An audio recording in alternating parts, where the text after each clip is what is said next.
韩国式 No.N 事件，看人性的揭示。按韩国2019年柏林赏事件到最近式 No.N 事件，因的共同点就是对女性性剥削，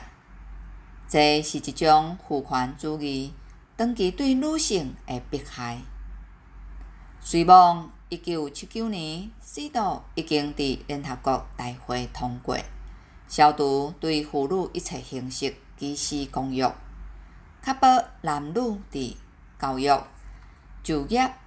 保健、家庭、政治、法律、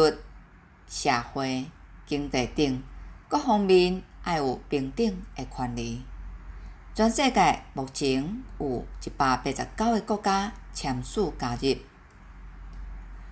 不过，按现实面来看，依化世界发达的网络，为男性提供更较利便的平台，将女性当作佚佗物仔，成做满足男性侪欲望的工具。伊是 No.N 事件，被害少女上细汉才11岁，才哄骗来的少女被迫拍性影片，加害人用爸爸款的方式领治这个受害者，伫因的身躯顶刺字，逼因食屎啉尿，甚至将糖放入因的性器官，有的连零头拢互夹掉。搁较恶质的，竟然有会员伫群组招团要去受害者的厝甲轮奸。这款夭寿台，会员人数竟然有26万，会当讲这个人拢是共犯。这值得咱思考是啥原因，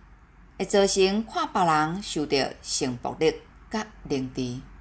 毋若无揭发，还阁斗相报招朋友来看。